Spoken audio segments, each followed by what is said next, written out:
Superman lives nearby, helps me wash my car, doesn't fly much anymore, but I haven't seen him try too hard. Our garden beds are looking a little sparse, and I started some seeds in anticipation of putting them in, and we weeded some beds, and we're really prepped them. We put in some manure, and we're just getting ready, and we're excited. And then this morning, a wonderful thing happened. A surprise! A farmer from down the road came, and he brought a whole bunch of transplants that we can just pop right in. So we're really excited about that, and that's what we're going to do this afternoon. So I suppose the question is, should we plant them in nice rows like boring gardens? Or should we just mix all these transplants up like random mix? We've got parsley, we've got green onions, we've got basil, Yeah. and we've got some paprika peppers. And what is All this? kinds of good stuff. That's a squash of some sort that was in there too. Okay. Well, I don't know if we ought to mix the squash in with everything else, because it'll get big and rambly and it'll take over the whole thing. However, mixing everything else together, I don't see why not. And it will look interesting. It'll look herby.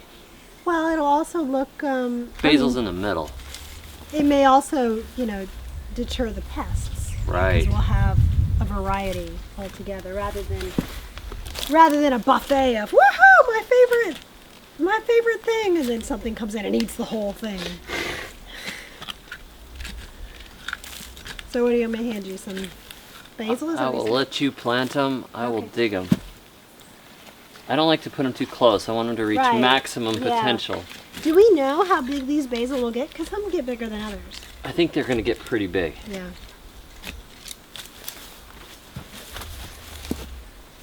I'm just going to put 4 in the middle here. Go on the other side.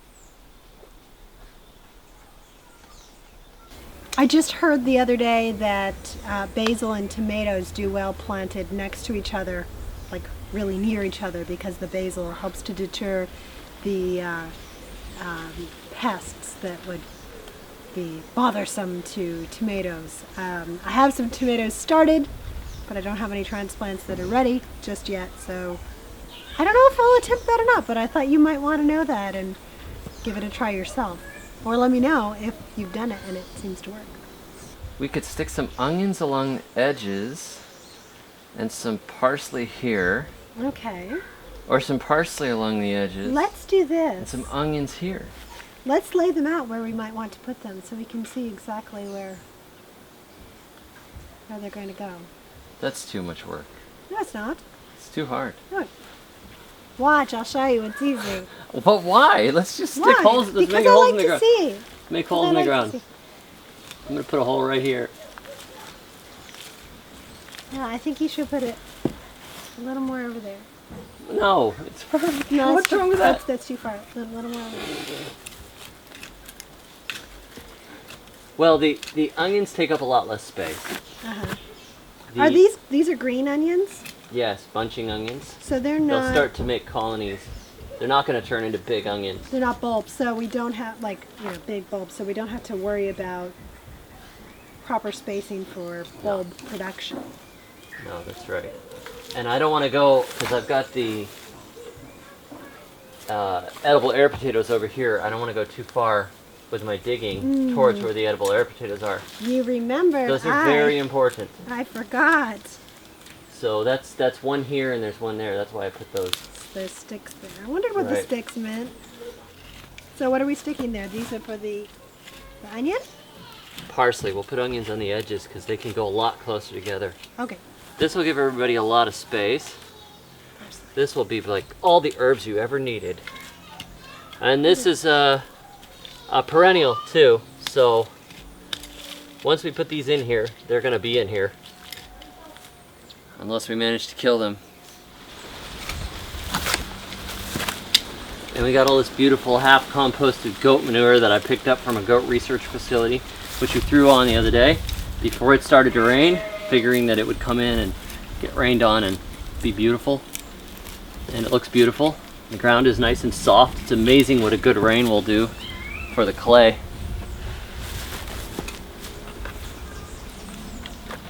I couldn't believe he just invited me down there to get transplants today. He came by and he brought me some stuff and said, come down to the farm and get some more. He said you can take any one of these pieces here and divide it off. Okay. And you have a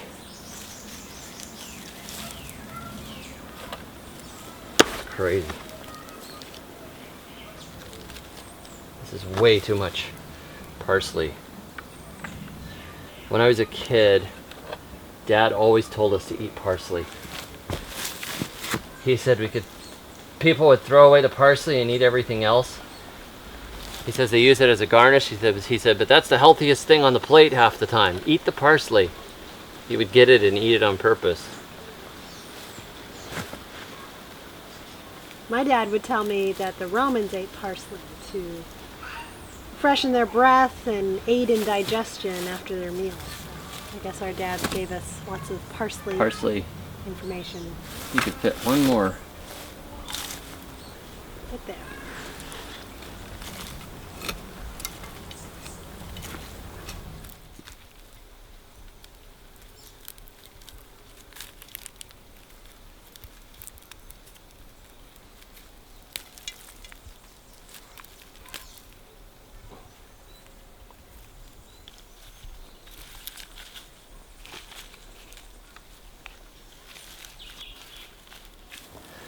Well, these beds are dumb for survival gardening because they're just too small. They're all right for specialty things.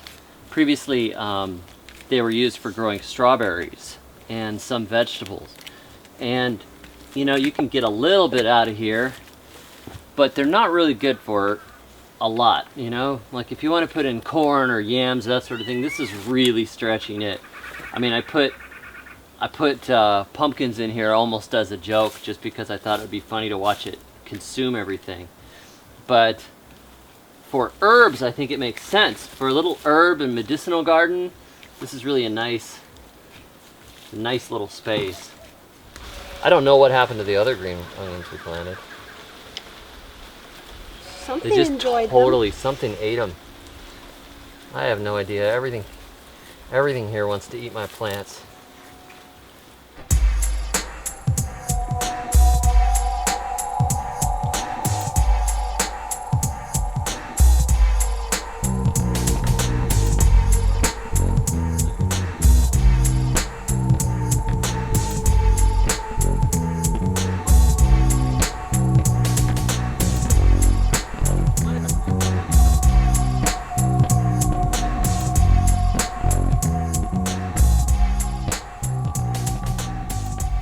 I was just cutting up some pimentos the other day to put in a mixture of vegetables and probably eggs or something.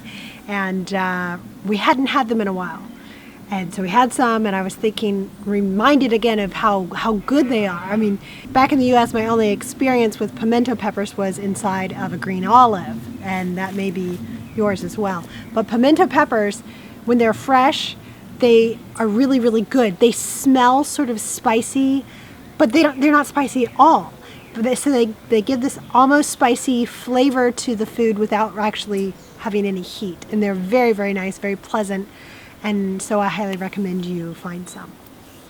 The rest of these pimento peppers we'll put in here. This is the experimental seaweed mulched bed, and I think it'd be a good place to put them. It smells like the ocean over here. It's amazing. Ground is nice and soft underneath the seaweed. Loosened it first. And we have a couple of little parsley that we started that are over here that were given to us actually a while ago, and they're really just starting to take. So we'll just leave those alone and stick in a few more peppers.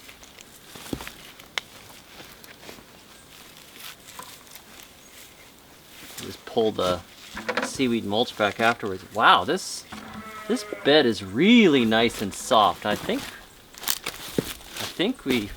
this mulching made a big difference.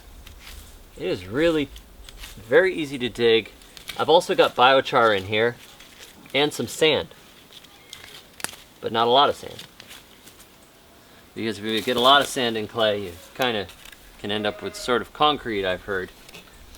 I haven't done a lot of clay gardening except for the last year and for a few years in Tennessee. It just surprised me how hard the ground was. Like, what do you mean you can't put in a fence with a shovel in an afternoon? What kind of place is this? What is an auger? And why is it not working? And why does my friend's wife and I both have to lay on top of each other to push the weight of it down as he's yelling and we're grinding it into the... Yeah, why are we doing this? Oh, it's because it's basically like mining to drill a fence.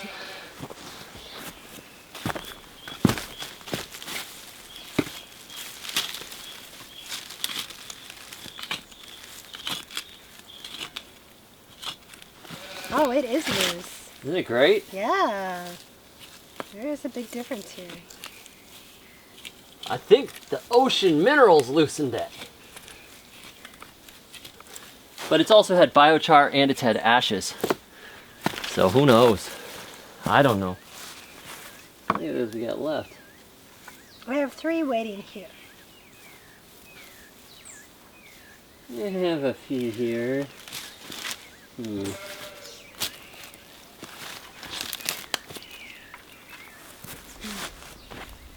We'll just stick a few randomly elsewhere. If you have too many.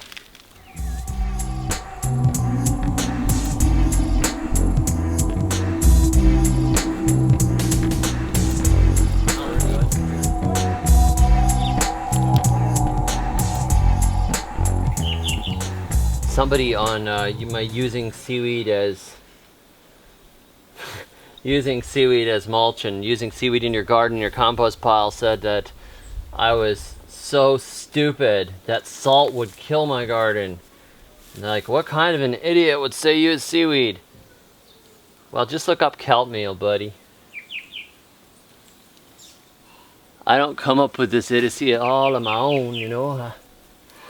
I work hard at it, looking up idiocy on the interweb. Every day I'm looking up new idiocy.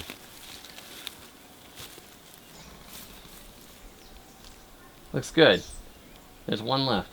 Yes. These guys need the blankets pulled around them.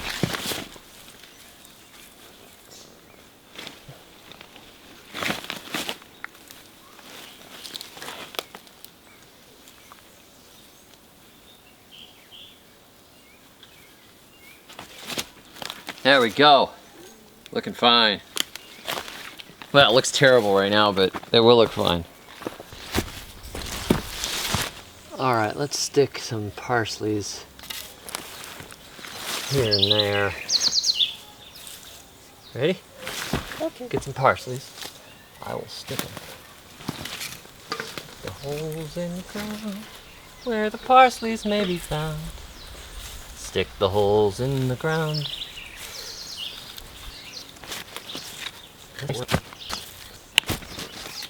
I think there's something in the seaweed that loosens the soil. Yeah? Yeah, I have never felt the soil. It's like, it's slick, almost soapy how easily it goes into the ground. Very strange. Well, like kelp, you know what? Magic. They put kelp or some kind of seaweed in ice cream. Carrageenan. To make it creamy, right? Maybe I just made my garden into ice cream. That is so cool. It's a good thing I like tabbouleh. That's that salad with parsley.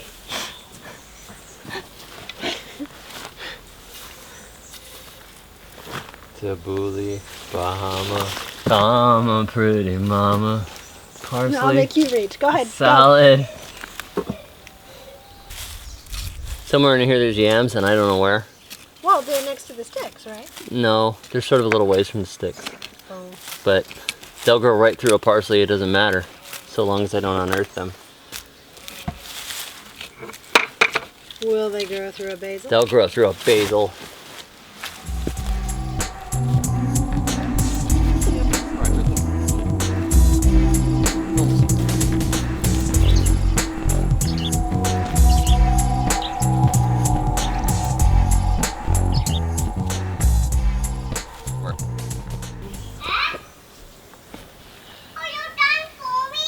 No, I'm not done filming yet. We're gonna put more in. Thank you, love. One day the okra looked fine. The next day they started to wilt, and then they died. Something chewed them up inside the ground. I have no idea. Maybe whatever chewed them up inside the ground will not like the flavor of herbs. I hope they choke on basil and die. Well, if they liked okra. Ah, that's a good point. Let's. Maybe they were from Louisiana, New Orleans. No.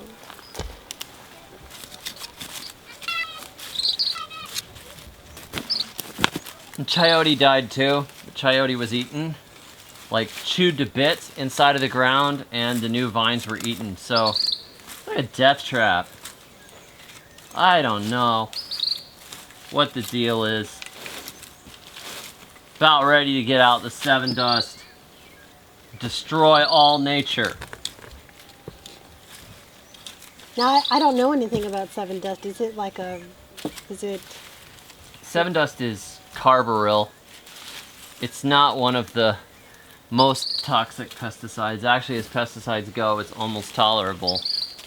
But I still don't like it. Well, what about trying neem oil first?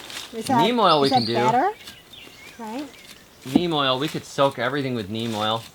I still worry about it disrupting the soil organisms and everything. Right. Usually my modus operandi is to get as much diversity and nutrition in the soil as possible, and then from there balance and figure out what lives and what doesn't. And usually I've found if I leave a lot of weeds growing and I have a lot of different species together, I don't have a monoculture, things don't die. And usually my herbs get left alone, but I don't know what the deal is. We'll find out eventually, I'm sure. I may have to think differently. I might start chemical farming. Yeah.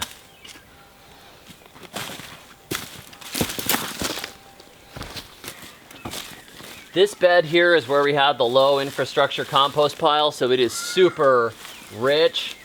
It is just fantastic, and it's ready to be planted up. So Rachel and I are just gonna put this into some sort of nice shape and sort of level it out a little bit and then plant into it. I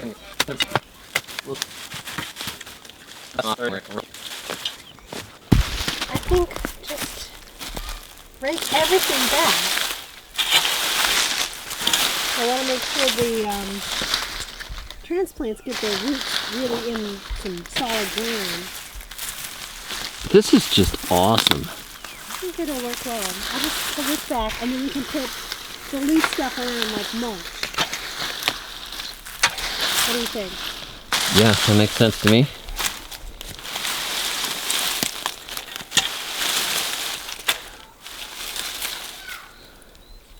There's a yam right there.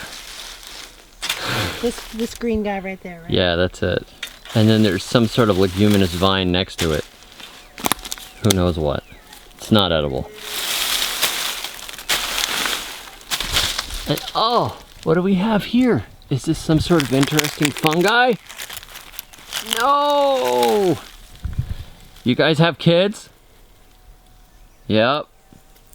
Let go.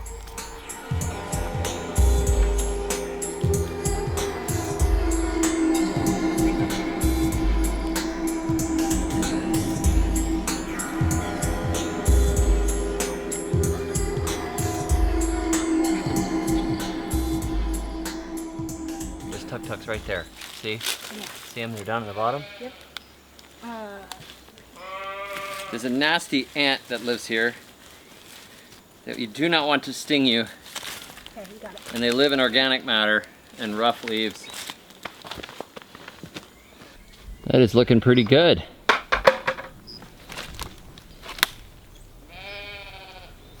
Now we just need to water these in. And we have some pretty fine looking beds. Lots and lots of herbs. More basil than we could possibly need. And probably much more parsley. This bed is sort of a mixed use bed. We've got celosia and a type of amaranth in here and some oregano, which is also sometimes called big thyme or Cuban oregano or Mexican oregano or who knows what. I'd say it looks pretty good. What do you think? It's good to me. Thanks for joining us here on the David the Good channel, where I wear the same shirt all week. Be sure to also check out my website, thesurvivalgardener.com, where I post all the time, 7 days a week, and there's a ton of information on gardening there. There's something like 1,300 posts now, so check it out.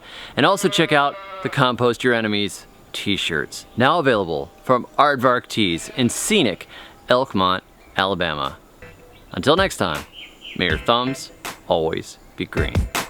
Planting up herbs and peppers in my beds. The rain just started, so we're trying to get ahead. If you're hearing me now, doing this rap song, congrats dog. This video was really long.